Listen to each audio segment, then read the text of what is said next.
All right, everybody. Before we dive into today's episode, we're brought to you by a few fantastic brands that sponsor this show. The first one is Routine. Now, this one has been a sponsor for a long time. If you haven't tried it yet, I don't know what you're doing because I've been talking about them for years. But ultimately, what was Routine designed to do? Well, when we sleep, we lose between a pound and a half of water, mostly just from sweating, something I learned when I first met these guys. Each packet of Routine comes with half an organic lemon, 1 tablespoon of apple cider vinegar, Himalayan sea salt, all 6 essential electrolytes, and no sugar. I always like to say it's really just 3 ingredients. It's lemons, it's apple cider vinegar, it's Himalayan sea salt. I dump that into a glass of water first thing in the morning, rehydrate myself. The days I have it versus the days I don't, phenomenal on the days I do. It's one of those products where you feel it immediately. You know when you don't have it. Trusted ingredients, made convenient. These guys, they're the bomb. I love working with them. I've loved supporting them over the years. Give them a shot if you haven't already. Go to yourroutine.com. You can use code ShaneWhite30 at checkout for 30% off your first order. They're also available on Amazon. You can go there, get on subscription. That's what I would do. Get a 30-pack, throw it on subscribe and save, get it once a month. If you like to have more than one a day, or if you share it with folks in your house, you're probably going to need it more than once a month, or get 2 bags a month. Both of those are great options. You can save up to 15% every month on Amazon with Subscribe and Save. All right. Our next guest, holy cow, they have been a guest, but our next sponsor is NeuroRoast. Today's episode is brought to you by NeuroRoast, a company that's dedicated to helping you optimize your brain function and overall well-being. NeuroRoast's flagship product is their premium mushroom coffee, which is made with an organic single origin coffee and their signature blend of 5 different functional mushrooms: cordyceps, lion's mane, reishi, turkey tail, and chaga. Mushroom coffee is a new and exciting way to supercharge your day. Unlike regular coffee, which can cause jitters and crashes, mushroom coffee provides a more balanced and sustained energy boost, allowing you to stay focused and productive throughout the day. And with NeuroRoast ground and instant coffee options, you can enjoy the benefits of mushroom coffee wherever and whenever you need it.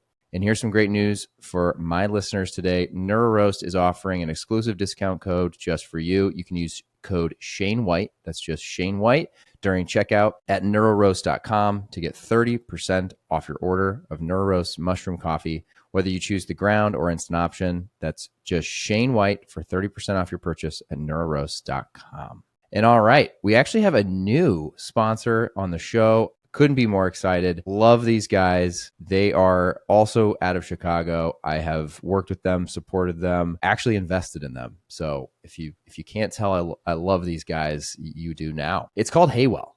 And for any of you who know me, you know I'm into energy drinks. I'm into caffeine, sometimes to my detriment. And Haywell has honestly been a great alternative, not just caffeine or caffeinated product, but it's been a product that I'm able to use at nighttime too, because they have a calming line as well. But really, Haywell, I'll read this to you guys. Modern life can be hard, but your wellness shouldn't have to be. Being well doesn't mean being perfect. Getting fit doesn't mean you have to fit into a mold. We need a reminder that little more joyful steps can add up to something truly meaningful. We can do hard things, but that doesn't mean we always need to be so hardcore. Wellness is meant to be enjoyed, not endured. They created Haywell to be a simple invitation to a new movement for modern wellness where all are welcome, where small steps can add up to something big, where you get more high fives and less side eyes, where you have more fun and less frustration, where flavor and function are equally famous. Wellness doesn't come in a can, but we can help. They've created a line of low-calorie, functional beverages that taste delicious and help you be a little more well in every mood and moment. They're equally proud of creating a more welcoming, realistic, and joyful flavor of wellness culture where more people feel seen, supported, and inspired to embrace a wellness journey that truly feels better for you from the beginning. Haywell is here for you from rise and shine to relax and unwind. Ashley and Britt, like I said, the co-founders of Haywell, I've worked with them for a while now, and they're just unbelievable people. If you guys want to try their products, go to the link in the bio. As I'm recording this, I don't have a discount code, but I'm sure we can get one for you guys. So take a look at the link in the bio. You can go to haywell.com. You can also go to Amazon. They're on Amazon, and it's a great place to get it. They're also available in Target. You can find them in Foxtrot. You can find them in a lot of different places now. They're doing a great job of getting distribution. But I would say the 2 easiest places, livinghaywell.com. If you just Google Haywell, you'll find that pretty quickly. And then also Amazon. All right, everybody. Thank you for listening. Here's today's show. All right, everybody. Welcome back to another episode of the Shane White Show. Marcus, I didn't tell you this. I took a little hiatus from, the baby. Obviously, you know all about this. So you're one of the first real guests back. It's been almost 2 months since I've had like a legit sit-down conversations. Oh, well, Thanks I'm glad for to be taking your the first. time, man. Yeah. Yeah, and everyone needs to know that we actually had a call this morning that was coach-client call. But was this always the name of the show? No. So it's so funny. I listened. You've been on, this is your third time. The first time it was called Simply Finance with Shane White. So it's more about finance. But we didn't talk about finance like barely at all. I even said that, I think, in the intro. I just remember you asking me to be on the show. I was like, on a finance show? Like, how's this going to play out? But yeah. Like, what kind of questions is this guy going to ask me? It just like evolved into, I felt like this was a little bit more general and I could have all sorts of entrepreneurs, founders, cool people on. So, well, for everyone listening, this is Marcus FILLY. And Marcus has been on the show a couple times. He's become not only a coach for me this year, but a really good friend. So Marcus, I wanted to have you back on. And I said before we recorded, it was funny listening back. The first episode we did was December 2020. And then you actually came back on in April of 21. I didn't realize it was that close. We did 2 together, like within a couple months. But I was saying to you before, it was like the most cringy thing hearing me talk. Like my questions were so bad. But it's life. You just keep going and keep moving. Funny story. I did, like, my podcast that I have is more of like a kind of just a conversation with my business partner. We just like go over different topics. So it's very comfortable. Like I've always had that format, but like on occasion, very infrequently, I'll have a guest on and I'll interview that guest. And there was like one of the first ones I ever did was with Dr. John Berardi. Oh, okay. Yeah. Do you know that name? I know that is, yeah. He's like a titan in like the nutrition like space in terms of education. He started Precision Nutrition. He's like a legend. Like I followed him since I was like probably like 20 years old. I was reading his stuff. So 20 years of just like fanboying over this guy. And then he launched this book back in COVID. Like he released this book that was a bestseller. And then he was on like the PR, like he asked if he could get on our podcast, like his PR person. And I was like, of course. But then like, dude, I got to interview John Berardi and I've never done this before. And I've never listened to it because I'm just sure it was horrible. But that's funny. You've never listened to it. No. I feel like as a podcaster, it's like, it'd be really weird if you listen to all your podcasts. I don't know why. I've always thought that. Like I never, ever listen to mine. The only time I do is something like this where I'm like, what did I ask him the first time? I'm just curious what I said. Yeah. That's wild. Isn't that cool? It's a wild thing when someone pops on that you've been like following or know, and you're like, oh shit, we're about to have a combo. Yeah. I agreed. I remember you were one of those for me. Matt Frazier was one of those for me. I remember Matt popped on. I'm like, this is fucking wild. It's just you and me just chilling on a podcast. Yeah. Yeah, man. It's a cool platform. Well, thanks for taking the time, man. I wanted to have you on because I thought a couple things. One, this is going to go live right here before the new year. So what a better time to talk about Persist and FBB and Platinum and everything. But also I just honestly, to wrap up the year with the things we've been working on, I thought it'd be cool to share. I really haven't talked about it a lot publicly. I think I did like one Instagram post when I was out there with you. Yeah. But I just want to give you credit, man. You've changed my life this year. So I wanted to have you on and talk about all that. So yeah, great. Let's kick it off. Let's kick it off there. Just so everyone knows, I think it's good context. I started working with Marcus in May. So we've been working together for, a little over half the year. It's funny if you know me or you listen to this podcast, like I've been into health and fitness as like a fan. Like I, did the whole gym or garage CrossFit thing. Obviously have done your training for a long time, in and out. But like besides that, I'm always trying to like yo-yo diets, this fast, I've just done all that stuff. Worn the whoop, or tried all this stuff. So it's like a health from a perspective of I just like test and learn, but I've always been by myself. And I remember we found out we were having our third, and I had been talking to you about a couple different things with FBB, just the type of, and we'll talk about that with everyone who doesn't know what that is, but it's functional bodybuilding. It's Marcus's whole programming and plan and business. I remember it hit me in March. I was like, I should reach out to Marcus because you started this program. Was it earlier this year you launched Platinum? Yeah, it was like, so actually it was sometime in 24. I started to dabble again in the personal coaching space, and then really kind of, I think we started to make it like a plan to grow that in 25. Okay. Yeah. So I felt like it was newer, and what that means for everybody, like you can do, Marcus has online programming that you can follow along and pay for. And it's, he programs every week, and there's an awesome app you log in and use. And then Platinum was, for me, it was just it was a way to level up. I felt like I've just been kind of going through the motions and switching plans and always doing something and trying to be fit, but like didn't have like a didn't have anyone hold me really accountable, to be honest. I always wondered if like holding myself accountable was the best way to do that with the one thing in life that arguably is more important than anything, which is your health. And so then when you and I chatted the first time, it was kind of like a no-brainer. I was like, I'm going to give this a shot and see how this goes. And so, I've been working with you for almost, 6-7 months, which I can't believe it's been that long. Yeah. So yeah, that was the background. So been working with Marcus. I will say this, I wrote a bunch of notes down as I was preparing for this over the last couple of weeks. And it's kind of crazy because to give everyone background too, I had maybe dabbled, I guess, with some folks who did like, they give you your macros and like you send a check-in once a week kind of thing way back in the day, like at post-college. But I hadn't really worked with someone like you on the level that we worked with. And so I was trying to think like for someone listening, what is it that we do? I mean, obviously we don't live, you live in California, I live in Chicago. So we're like across the country from each other. Yeah. But what's been crazy is like when you laid it out to me when we first started talking, like me and Marcus have a WhatsApp. And one of the first things you said was, hey, at the end of each set, so for every workout at the end of each set, I want you to just take a video and send it to me. I remember thinking like, send it why? Like what's that? I remember kind of being like, what's this going to do? I will tell you, like I wrote down a bunch of things that I want to talk about. That one alone was such a drastic wake up call to me. And for everyone listening, I think a lot of people will resonate with this.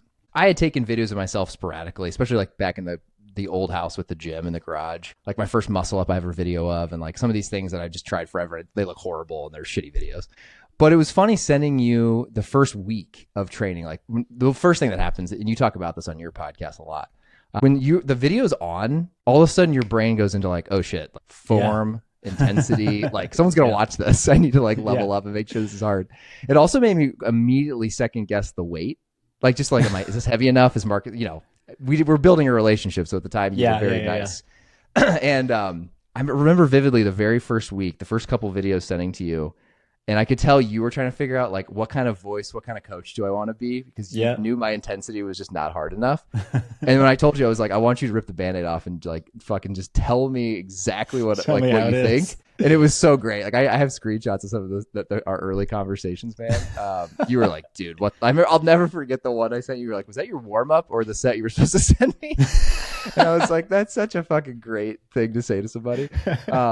But for everyone listening, the moral of that was, I mean, I could, if I wouldn't have started working with you, man, I genuinely feel like I would have continued training the exact same way with the exact same intensity and probably relatively similar weights for years. Yeah. Years if I was like, there was just, it's crazy how much you've changed, even the way I just approach workouts. So I just want to say thank you for that. Cause like out of everything we'll talk about, just that little thing. And like, the one question I did think of though is like, you must get a ton of videos. I mean, I'm sure not everybody you work with sends you consistent videos every single day, but I was impressed, honestly, because you would just give feedback quickly and consistently. And that was a wild one for me early on, was just how poor my intensity was.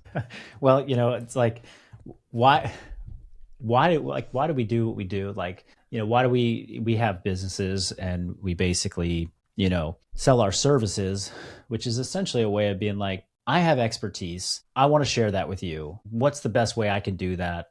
You set up your business. I've set up my business. I have expertise. I want to share that, my programming expertise with people through the app. But then for people who really want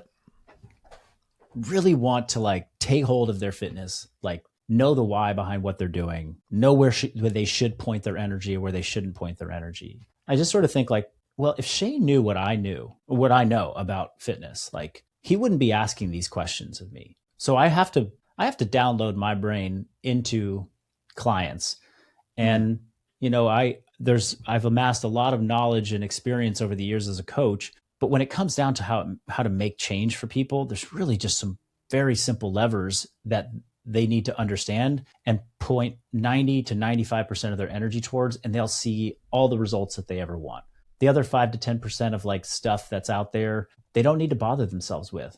And the things that they need to be focused on are not that complex, but they usually don't know how to do them to the level of either intensity, accuracy, or consistency that is required to get where they want to go. And so that became sort of like the thesis for Platinum, was, I don't want to be another voice out there that's just telling you to do the nuanced thing and, whatever's hot. And whatever I researched this last month, I'm like dropping little knowledge nuggets on clients and just sending them further down this like rabbit hole of not really knowing what to be paying attention to.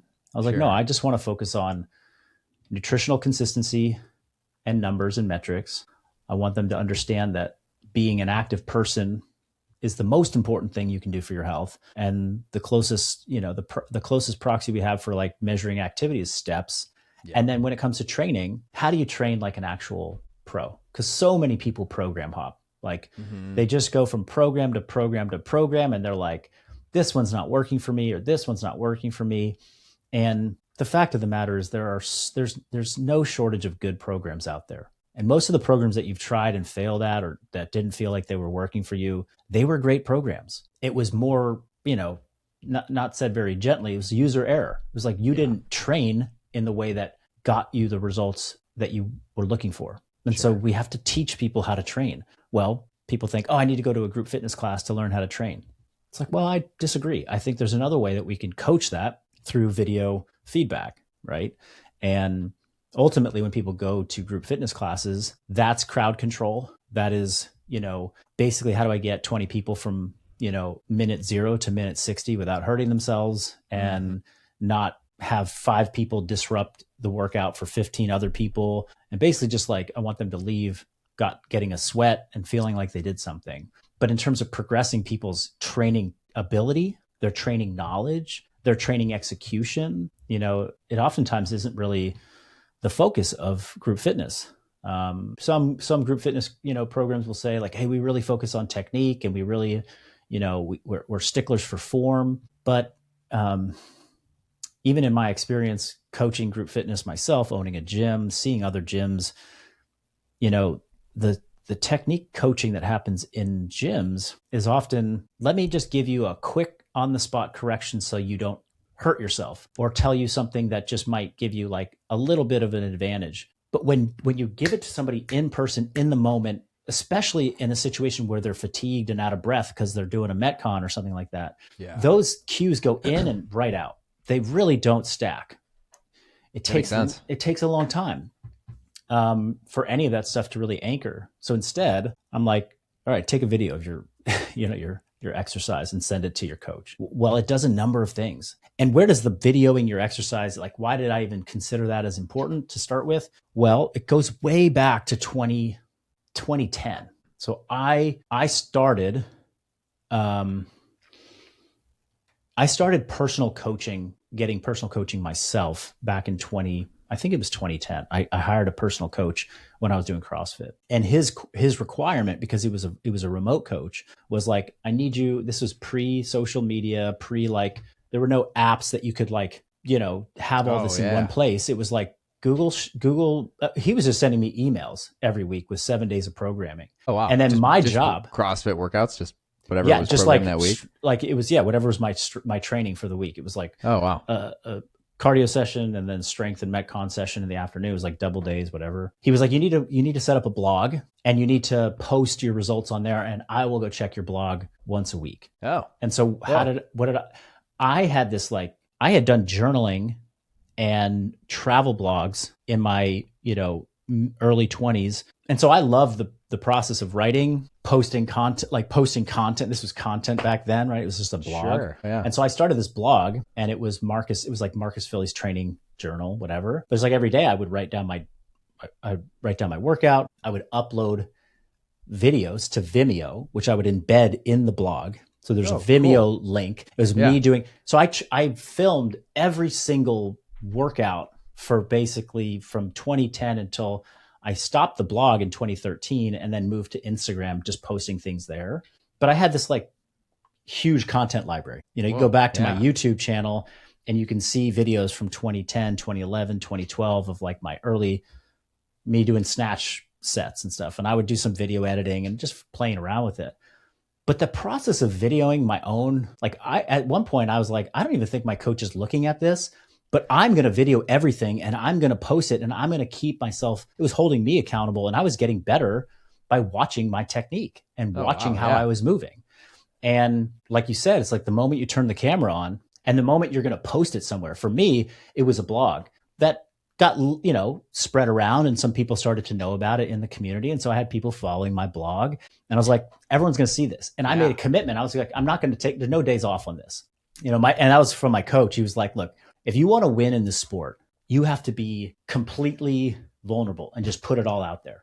Like show everything. Interesting. He used to call it like taking off the kimono. He's like, just be out there. Like, don't hide behind anything. Like, there's no secrets out here. You either going to show up on game day and win, or you're going to show up on, game day and not be in shape. But like, you posting or not posting or sharing what you're doing, like, you don't need to hide anything from anybody. Yeah.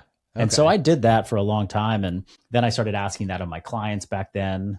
And that was, fast forward to now, like, what are the biggest blockers for people in how they achieve their fitness goals? Well, it's either how they train, how they eat, and what they eat, and how much they move. Mm-hmm. Oh, okay. Yeah. And so it's like, that's the platinum process. And so you just like share as much with me as possible, get as much data, get as many training videos. And that's when we can start to pick apart, like, well, on the training side, like, we'll start with intensity. Then we'll go into like evaluating range of motion and really evaluating technique. Then we'll start to pick apart, nuances of lifts. Like, how can you get more stable in this exercise? How can we actually get you to deadlift better over time? And okay, now it's like, hey, I think it'd be worthwhile for you to like get a pair of lifting shoes so that we can optimize this portion. It's like, we don't check every single box on the first week, because it's like, well, none of that other stuff matters until you actually pick up a weight that's not a warm-up weight, Yes. Yeah. It's important. And you can see that instantly when you watch somebody train. Yeah. Right. Well, it's so interesting. Even that background is really, really cool, because I think the average person that's even listening to this, that's healthy and goes to the gym, I bet everyone, for the most part, especially if you go to a public gym, I bet if most people stopped and really thought about how intense the lift was today, the workouts that they did this morning, I'd be curious to know people, 10 all out, one being you just walked in and dicked around for an hour. I bet most people are, even like just qualitatively, I bet people would give a pretty low number on average.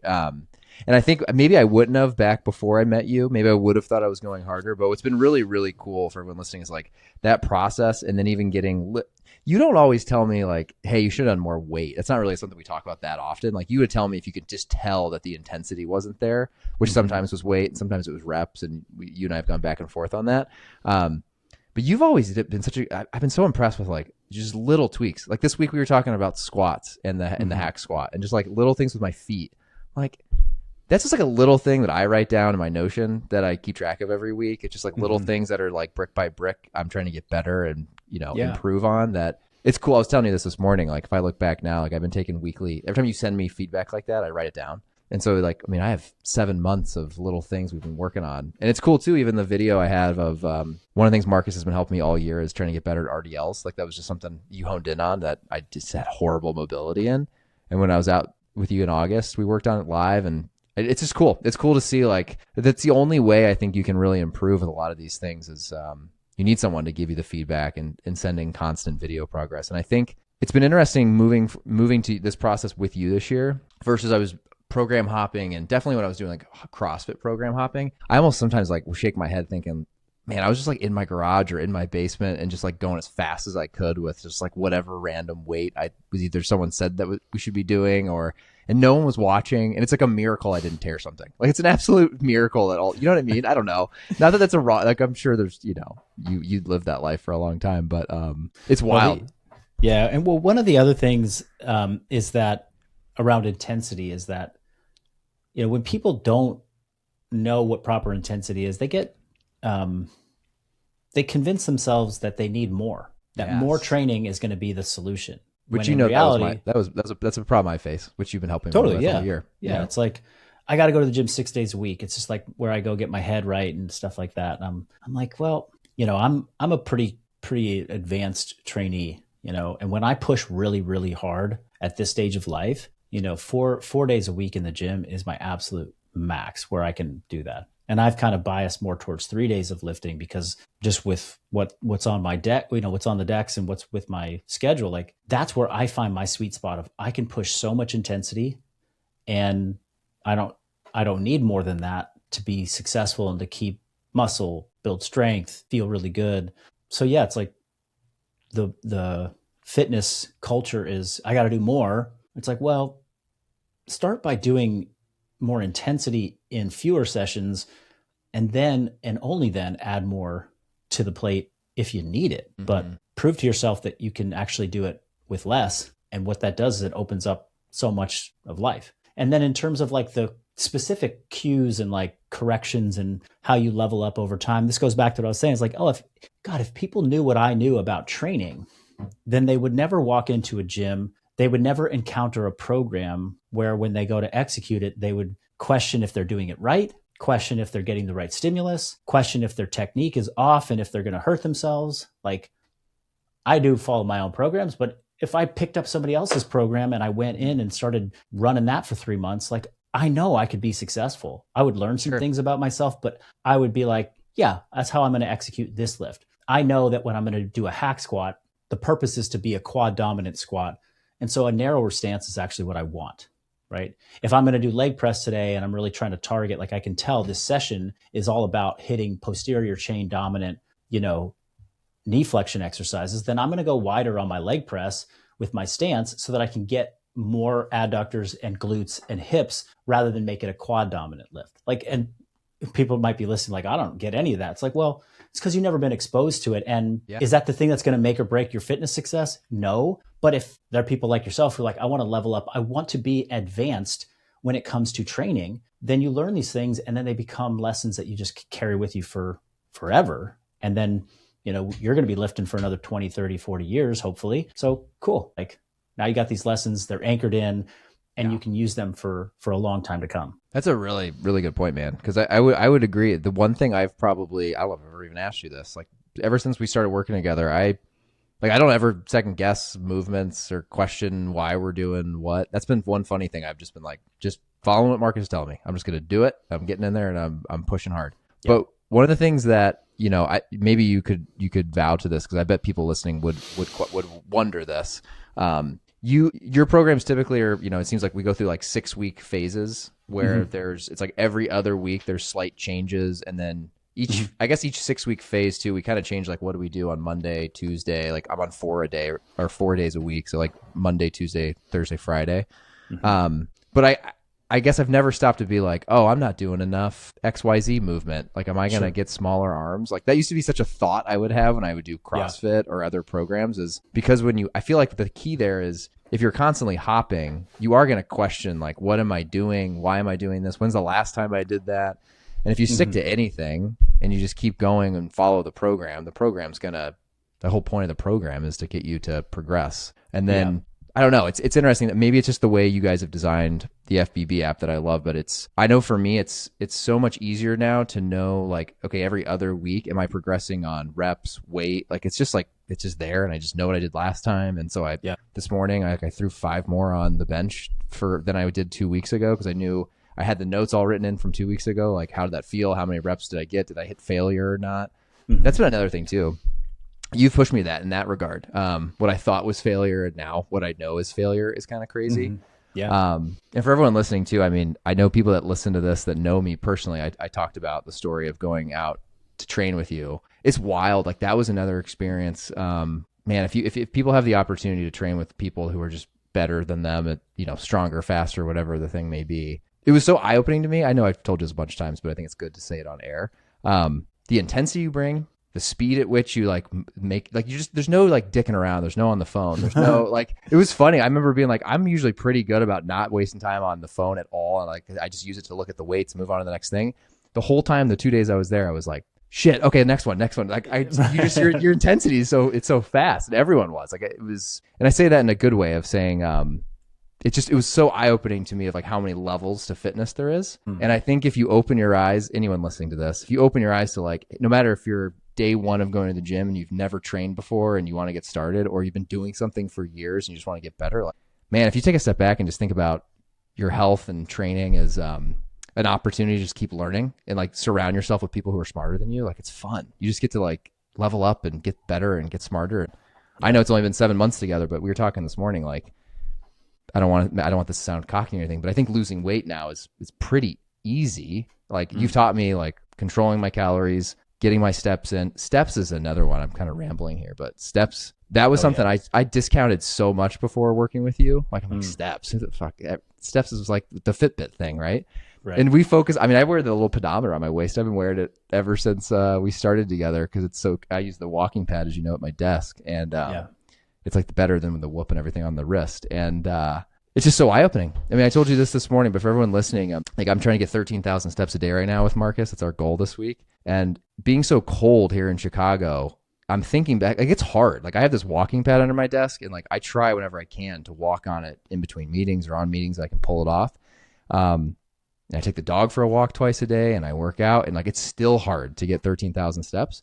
Yeah. And so I think back to previous winters, and I'm like, I bet I was getting 5,000, 6,000 steps, and then wondering why you get to January or February and you're not. You're a little fluffy. Yeah, you're a little fluffy. I mean, it makes sense, right? Especially then if you're not focused on your diet. Like, it all adds up. It's all pretty straightforward when you stop and think about it that way. Well, thinking about like kind of the, taking another step back, big picture, I want people to, so where how I've evolved in my thinking around fitness is that I think there's just like so much supporting data and evidence that the best thing we have to leverage against chronic disease and just any kind of like low quality of life is muscle mass, strength. And then up there is also like cardiorespiratory fitness, VO2 max. But the strength in the muscle piece is something that I don't think people they're starting to understand is more and more important. Mm-hmm. And so if we know that people who have more muscle mass and more strength relative to their, age cohort, they have much better health outcomes. They have lower mortality, like in every measurement that's out there. Strength and building muscle is now a requirement. It's like, this is a thing we have to do. You've got Peter Attia talking about it. You've got plenty of like medical professionals that are very prominent figures talking about muscle as medicine, essentially. Mm-hmm. And so we have to get people strength training and building muscle effectively. So I'm like, well, you could do that in as little as 3 days a week, maybe 2 days a week for some people, but only if you do it well and you execute it at a high intensity and with great, like train like a pro. Mm-hmm. And so you talk about coming to visit. It's like, oh man, like you didn't mess around. Like, we were efficient. We pushed a lot of intensity, and then we moved to the next exercise and we got that done, and we pushed intensity. Then we moved to the next exercise. And it's like, when you learn how to train that way, then you realize like building strength, muscle, a great metabolism, and robust health really is just 3 hard hours of training per week in my life. And you might not love it initially, you might grow to love it, or you might just realize like, well, I don't love brushing my teeth, but I brush my teeth because I don't want to lose my teeth and I don't want to have like an ugly smile. So I just do the thing. It's like, okay, if we're going to do the thing, let's do it really well. And let's stop pointing all of our energy towards, boot camps and cardio hit sessions and all these things that are good for getting your heart rate up and burning calories, but they don't do a damn thing for building muscle and building robust long-term health. And so it's like, oh, how do I download that into people? How do I teach them that? How do I get them to really understand that this is how it feels to execute our persist workouts correctly versus just sort of going through the motions? So once we establish that, then, that brings us to talking about steps and talking about nutrition, where it's like, yeah, if you just leverage those 3 hours really well, then you can spend the rest of your time just trying to be a more active person, get out of a chair and move. And once we pull those two pieces together, a lot of people find out, oh my gosh, I can have the body that I want. I can feel the way I want to feel, and I can do it all without having to crush myself doing these really hard fitness modalities that I was basically told by the fitness industry that I need to do, which, was maybe misguided.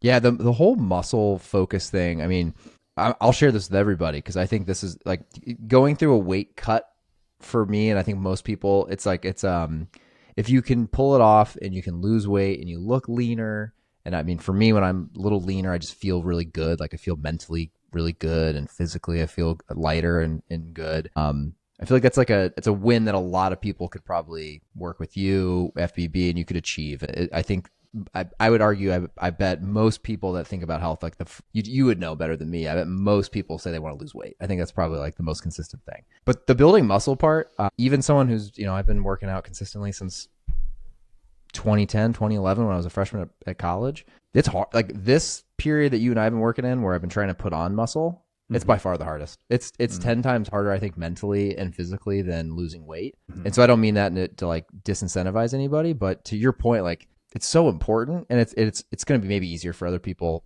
I think for me, the reason it was harder for me is just like you do got to eat. You got to like fuel your muscles. You got to be able to do the training that's going to unlock, growth. And yeah, it's the hardest thing. I think it's really hard, but that's why I think without working with you, I don't know how I would have even started to get into the realm of what we've been working on and putting on muscle and size. And it is kind of crazy to think the things that you've taught me this year, how translatable it's been. Like you've dumbed it down to a place that I've been able to share, like even with my mom.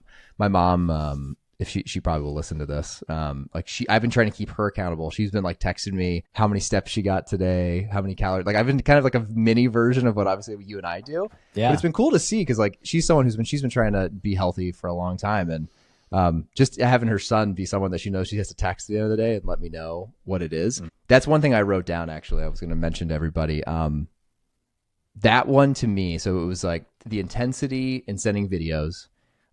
Learning to focus on steps, because I've always I've just discounted it and not thought it's that important and it's not that big of a deal. It does kind of also, that step thing to double click into, it does kind of feed into this thing I hear all the time now, which is like exercise snacks. Because at the end of the day, like in order for me with meetings and everything else I got going on, like I kind of gotta move whenever there's possibility to move throughout the day. Otherwise I can't hit those higher numbers. And I think it's just like I'm moving more. Like at the end of the day, like just hitting a higher step number, it's not like rocket science. It's just you have to move more, which is going to help you burn calories, right? Yeah. Well, I think what it comes down to is that I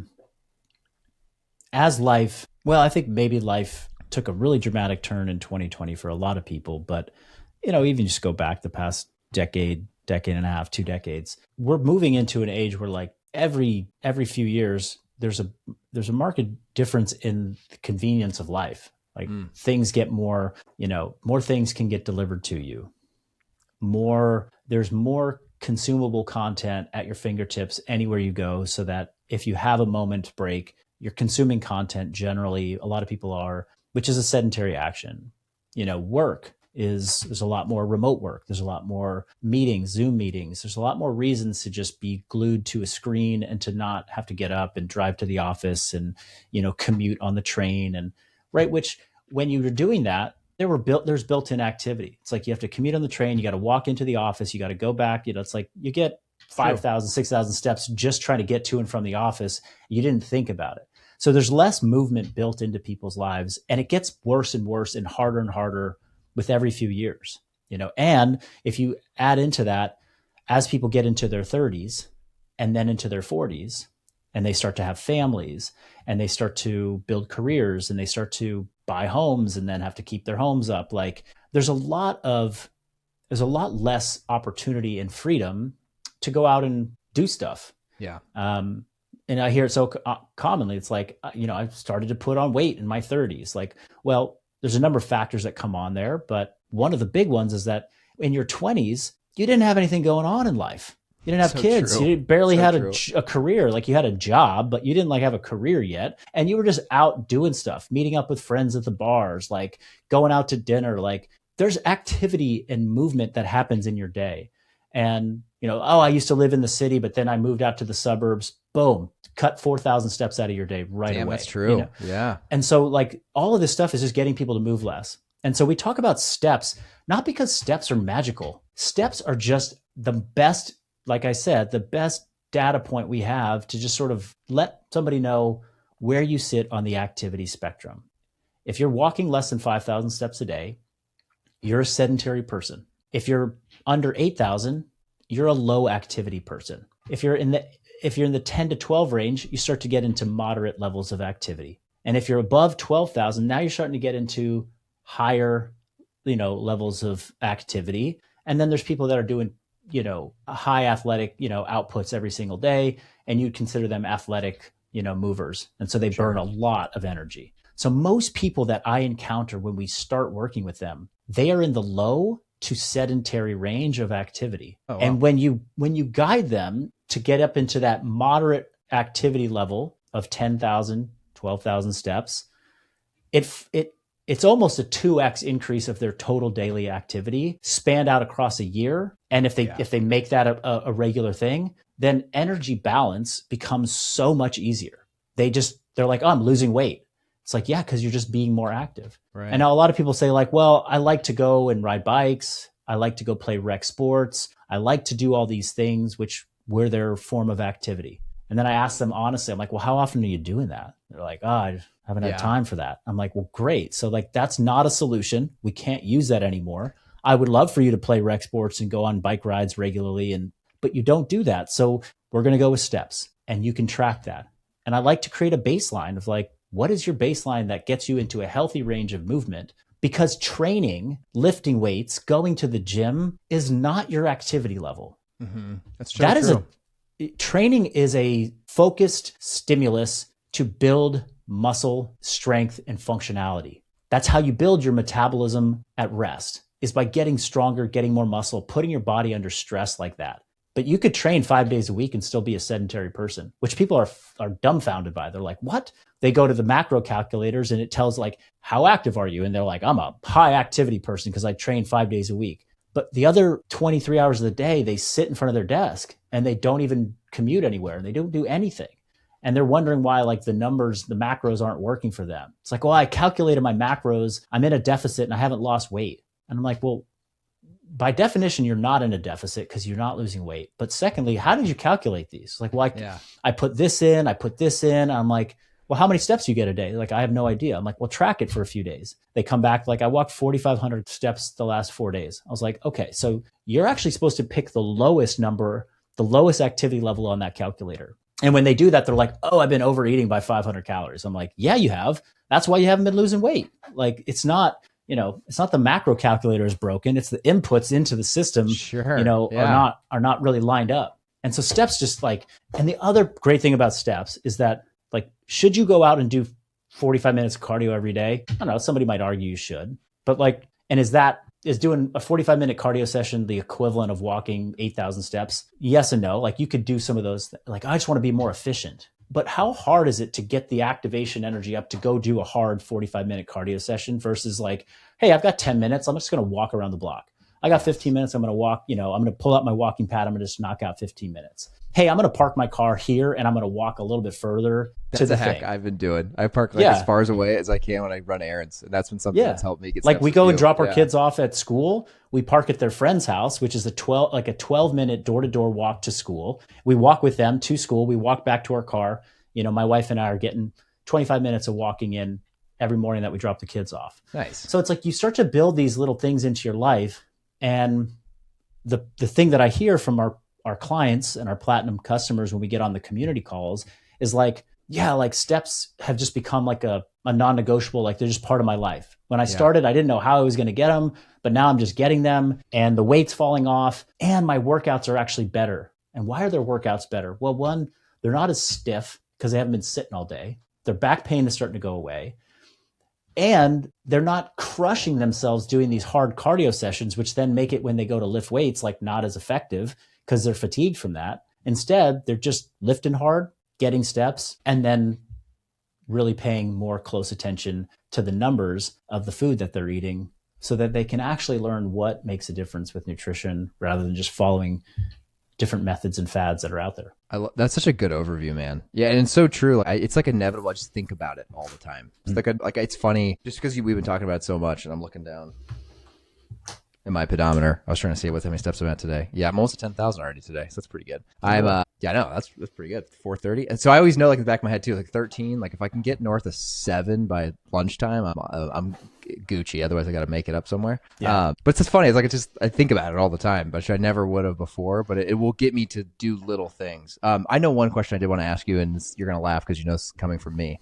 For people listening, when they hear steps, there's a lot of different ways you can kind of track steps. Like I know you and I have gone through this whole gamut because I'm a fucking weirdo with trackers and have tried everything. But like, what's your recommendation for people just to simplify that? Like I know me, I have the whoop on sometimes on certain parts of the body. And I've had, like, transparently, I've had issues with the whoop on my right wrist because of typing and stuff. It just over calculates. Yeah. So I think for people listening, like, that's probably the biggest thing you wouldn't want to do is to think you're getting 15,000 steps and you're getting 8, which is what my whoop was telling me. It was like doubling my step count. What do you recommend to people if they just want to get like something to get a baseline? What's like your recommendation for them today? Okay, I'll answer this a couple different ways. The first is you need something that's consistent. So whether it's, whatever you're using to track, let's say it is your Whoop strap, that's fine. And in my experience, at least in the early days of when Whoop released step tracking, when I compared it to other devices I was using, it was always high, right? Mm-hmm. And so somebody might be like, well, that's a problem. It's like, well, it's not necessarily a problem because you're just trying to create a pattern of tracking data. Right. And if you find out that like when I walk 15,000 steps or 12,000 steps a day as tracked by my Whoop, I'm not losing weight. Okay, that's just data, right? Oh, okay. I see. Then you probably need 15,000 on your Whoop to be there. So you're not necessarily married to those numbers like you laid out. No, the absolute numbers I'm not married to because I know there's variance in different trackers. Sure. They should all be the same. And and I still gave some benchmarks that are really good. Like 4,000 sedentary, 8,000 moderate or low activity, 12,000. Now you're getting into that moderate range. And then above that, you're thinking high step counts. I always like a wearable as opposed to phones. So people are like, hey, my phone tracks my steps, but it's just unreliable because as much as you are with your phone every day, there are steps and things that you don't have your phone on you for. So I always tell people, get a wearable. I prefer, my preference has been just my watch, my Amazon watch that I wear. People wear Garmin's, whatever, something I will tell people if they're like, I've never done this before. I tell them to get a Fitbit, like a Fitbit that's just for step tracking. Like there's like the $25 version on Amazon that you can just track steps with. Doesn't track much else. People are like, I don't like to wear things on my wrist. Totally cool. You can buy a $15 pedometer on Amazon and you can clip it to your belt. That's what Shane has. Yeah, that's what my business partner Satya uses. I think me, Satya, and Andy all have the same ones. Yeah, we need to get a FILLY link going. Right. Start our own Amazon store selling pedometers.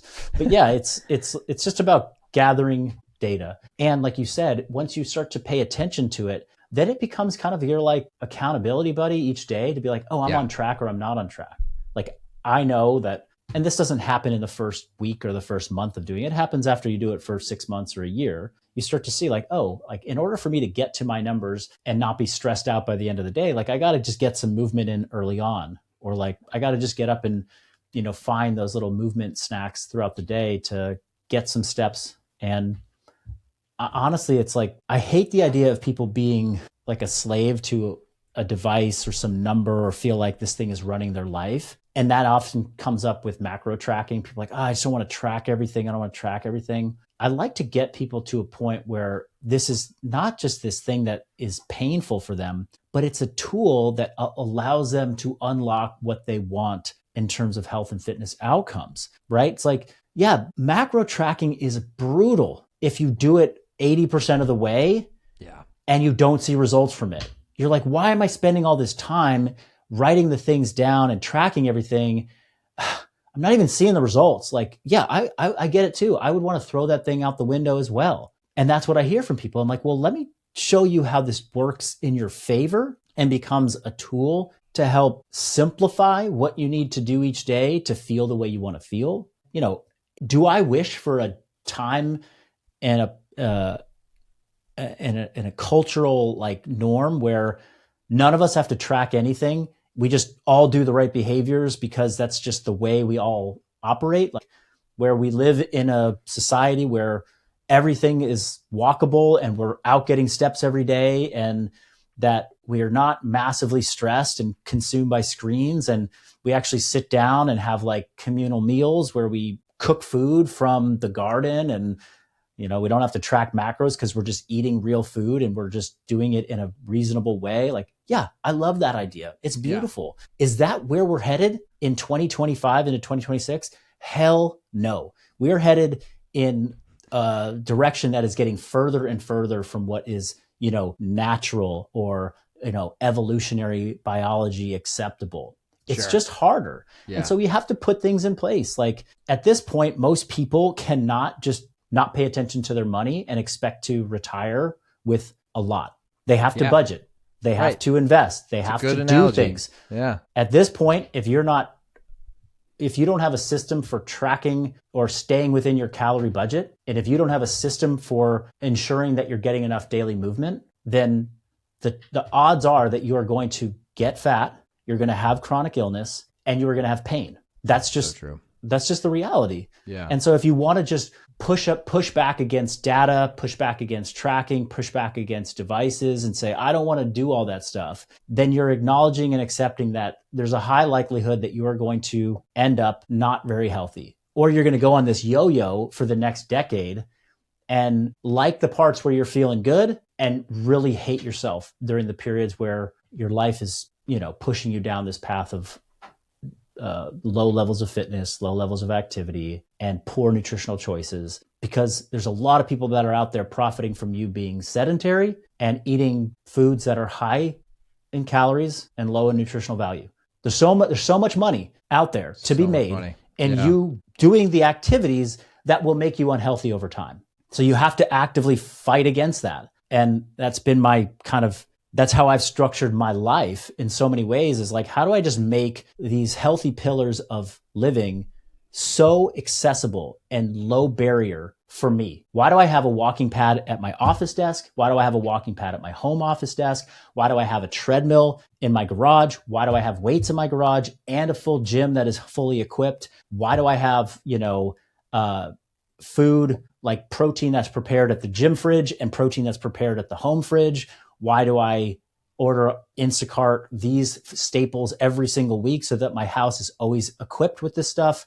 Why do I do those things? Because I know that if it's not easy and right there in front of me and accessible, I'm set up for failure in modern day society. That's great, man. What a way to, I know we're about to be out of time. So, I mean, that right there is such a good way for anyone listening. I mean, how do you surround yourself with things that remind you to move, to show intensity, to lift? I know one of the things I'll leave everyone with that I think encapsulates all this of what you've taught me, which is I was one of those people that it was 6 or 7 days a week in the gym for some sort of training, and it could have, this lunging in place, I was like a thing I had to do. And so it like going from that to now focusing in these key areas and making them kind of non-negotiable. I mean, me, I'd sound like I'm perfect. I've definitely, like this last week, missed some days of steps and things are going to happen, but like I track it and you're holding me accountable and we're progressing in a direction. I think for anyone listening, like trying to surround yourself with little things. I know that the walking pad's been a huge unlock for me this year, tracking steps. So yeah, I mean, everyone, I'll obviously add links to all your stuff, Marcus. As kind of like a final word for everyone on the podcast today. Anything you'd recommend for like to learn more about what you're doing outside of just like, I'll link everything to the website and to what you guys are doing, but is there anything people could take away from today that you think would be, because this is gonna go live right before New Year's. I think it's gonna come out at a perfect time. So I'd love to just tee it up for you if anything you'd like to share with people. I mean, we've talked so much today about really data and tracking things, and I think that heading into the new year, if you're listening and you're like, I have New Year's health and fitness resolutions, that don't make this another year where you just do something without really holding yourself accountable to the data. Yeah. It's not the sexiest like thing to say. It's like data, but sure. I just think about it like this. Most people, when I talk to them and I consult on their fitness, they say things like, "Man, I just feel like what I'm doing isn't working." And back when I was doing it, like back in 2021, like this was working for me, and now I just feel like it's just not working anymore. And, it's just frustrating. And here they're talking about just like feelings. This worked for me back then. It's not working for me now. Oh, why did it work back then? I have no reason. They cannot name why the thing worked. Okay. And I have gone through this like exercise of just revisiting so many of my past successes a decade ago, 20 years ago, and looking at it through the lens that I looked at things now. And I'm like, oh, that's why that worked then. And that's why it failed, because the numbers or what I was doing in the physical like I can explain it with the actual metrics. Yeah. And when someone says I was successful doing this, but now it can't work. I'm like, well, here's why it was successful back then. I can explain it to you from an actual, thoughtful, data-driven perspective. And when you start to use that approach, then you'll never not know why something's broken. And when you do win, you'll know why you're winning, and you won't attribute it to the wrong thing. Because when people attribute fitness success or weight loss success to the wrong thing, they get married to that idea and they try and replicate it in the future, and they get frustrated and they feel guilty. They feel shame that they can't do it again. And I just want to like alleviate people of that negative self-talk, like they're the problem, like you're broken, you can't do the thing. It's like, you can do the thing. If we just anchor to these fundamental habits and we track them, you will learn how to weave that into your life. And if you have a hard time figuring out how to weave it into your life, that's when you work with somebody like myself or our coaching team. It's like, we'll teach you how to weave these things into your life. Yeah, you may not be able to train 5 days a week. That's okay. Most of our clients cannot, right? You may not be able to get 15,000 steps a day. Don't worry about it. Most of our clients can't, but we can get you past 8, and we can figure that out together. It's like, I don't know how to meal prep. I can't meal prep. No big deal. Shane can't meal prep yet. He's still winning. Yeah. We're still working on that. Between that and the fucking ghosts, I need to trim the cat. Yeah. Maybe 2026 we'll do another one, and we'll see if I actually was able to pull off these changes. You're like, Shane, I've been telling you to fucking do this all year. You don't have to be perfect, right? Yeah. And nobody's life is the same as the next person, but we can navigate that. So anyway, I hope everyone has a kick-ass 2026. And if you do have any, like, if you want to get support or you want to get resources from us, then just hit us up. Hit me up. Yeah. I appreciate you. Give out my phone number, Shane. Just tell them all. Yeah, just blow it out. Just throw it out there. WhatsApp. Hit me up on WhatsApp. Yeah. I will say one last thing to give you credit where credit's due. I out of anything you've heard today, one of the things that, this is specific to Marcus, you have helped me with so many things this year, like little one-off, like we have WhatsApp together. So like, I feel like, and I told you this, like I'm client facing with a business. I know what it's like if you have a client that's like asking you questions all the time. I try not to be annoying. I'm sure I'm fucking annoying plenty of weeks, but I've learned so much because of the questions that you're willing to just dig in and like troubleshoot with me. I mean, we've talked about one this morning, just with like, we have, everyone that listens know this, but we have 3 little kids here. So like some days the house is insane, and we were trying to like brainstorm, like, well, how can Shane get out of the house and work somewhere? Like just little things that are not even relative to fitness, but it all ties together to be like a healthier person. So thank you for that. And I think that's probably one of those, like, you don't sell that about yourself in what you're doing, but it's like a fundamental thing that's impacted me this year, which is just like, you're kind of like a life coach to me too. Funny enough. It's like, you just like helped me with trying to be a better dad and, be a better husband and all this stuff. It all ties together. Like if you're healthy and you can work on all these other areas, they all feed together to be one better person. So thank you. Yeah. Fitness is just the vehicle that I have used to try and get into how do we just build better, health in all the different parts of life. And that includes relationships, that includes, family, that includes obviously your physical, health, but there's spiritual, emotional, mental health and all that stuff. It's like, if any one of those pieces is broken, like, you might be able to start training, but it's going to fall apart when the relationships around you are just not supportive. It's like, I need to go to the gym. It's like, no, you don't. You need to come and help me with this. It's like, okay. Yeah, that's tough. Yeah. Thank you, man. Okay. Well, I appreciate it. I'm thankful for you, and I just want to say that at the very end of the podcast. So for everyone listening, for you. Yeah, man, appreciate that. I am. And I'll say, let me be the final word here. Shane, you've taught me a lot as a coach, and you've been just a huge champion of our program. You've referred some terrific people to the program. And I look forward to every time I get a WhatsApp message from you. I really do. Oh, appreciate that, man. Thanks. Yeah, man. Wow. That's, hey, thank you for saying that. I figured you're like, oh, fuck, what's Shane want now? No, we have some great conversations. Man. Hey, man, I got a new device. I want to tell you all about it. I was hoping you'd at least throw something about me in there about, the whoop fucking thing. Yeah. I mean, one of these days I'll reel it in. I am wearing one on my arm right now. I had to tell you that live. Yeah. I'll do like a one of these weeks on like the platinum. We'll come up with like a newsletter, and I'll just like do a skit of like different clients, and people have to guess who's who. Guess who it is. I'll just have like 8 watches on and just be like, hey man, like I got 5 screens going on. My data says that I'm basically winning. Literally me. Yeah. Like, he has an Aura, a Whoop, a Garmin. It's the whole thing on. I wasn't trusting this one Whoop band, so I got 4 of them. And this Aura, I thought it doesn't work on my index, so I'm testing it out on the pinky and on this finger. So I've got 3. Honestly, between you and Kelly, if you two would be the top of the list of who could roast me the best. You know, the most like inside jokes of just how stupid I could be sometimes. That's so funny. Yeah.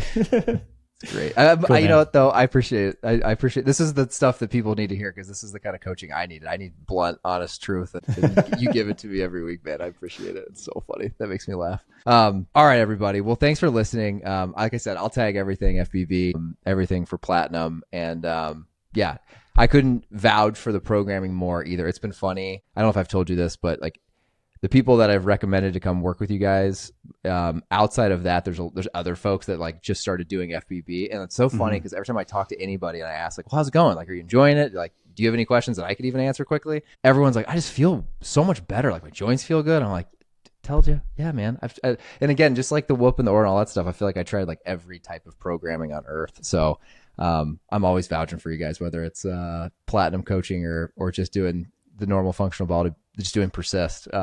Yeah, it's an awesome way to train. Like for anyone listening, any age, I couldn't recommend it enough, man. So awesome. Well, thank you, Marcus. I appreciate you, buddy. Yeah, appreciate you.